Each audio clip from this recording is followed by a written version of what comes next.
Right, let's have a change of pace. We'll head to London now. It's got to be almost, well, I think it is the most embarrassing blow yet for Harry and Meghan. They've been hit with an eviction order from none other than the King. They've been told politely they've got to move out of the UK residence. It's called Frogmore Cottage and it's on the grounds of Windsor Castle.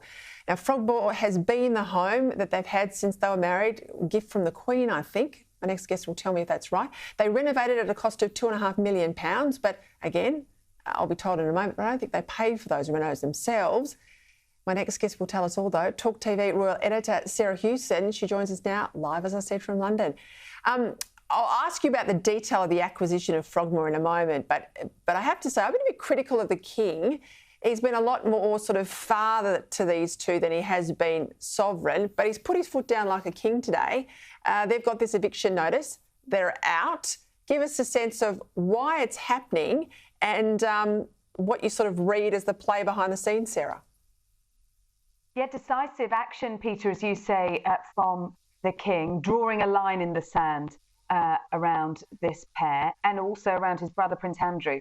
I think there's a couple of things at play here. Look at the timing of this. We've had letters and emails going backwards and forwards between London and Montecito for around 7 weeks, we're told. Where does that take us to? The publication of Spare. So it would appear that is certainly a factor, that he's had enough. We're also gearing up to the coronation.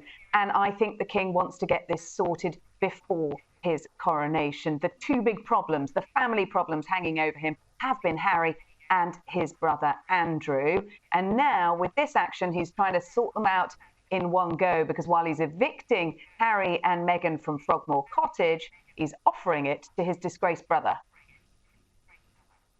Now, explain, a Frogmore Cottage is a 5-bedroom, what we would still call a mansion, you and I, so let's not think it's a little house. But why would Andrew go in there, and what happens to the house that Andrew is in now? I think it's called Royal Lodge, which was the Windsor home of the Queen Mum. Yeah, Frogmore Cottage, as you say, hardly a cottage. It was 5 cottages that were knocked into one when Harry and Meghan carried out their refurbishment works. £2.4 million, initially paid for by the taxpayer, but amid controversy after Megxit, they repaid that money and they've since been paying rent on it. They thought they could keep it as their London base, albeit they've only been back a handful of times, so it's sitting empty. Prince Andrew, meanwhile, is losing his £250,000 annual grant. And so he can't afford to keep up the maintenance on Royal Lodge, his 30-room property on the Windsor estate. So he's facing losing that. And it appears that the King has now offered him Frogmore Cottage, but Andrew is resisting that. Of course he is. Of course he is. But considering he doesn't have a job, I think he should be lucky his brother's giving him a home. And the other two, well, it's not as if when they come back to London, if or when that happens, Sarah, there's plenty of rooms around in all those palaces for them to bot a bed for a couple of nights, isn't there? Yeah, although I'm not sure we're going to see them bunking up with William and Kate anytime soon, are we? But yes, there are optics at play here, because this is a king who is trying to cut the cost of the monarchy, trying to modernise it, trying to slim it down. And if you've got these enormous rambling houses sitting empty all over the royal estates, that doesn't look good.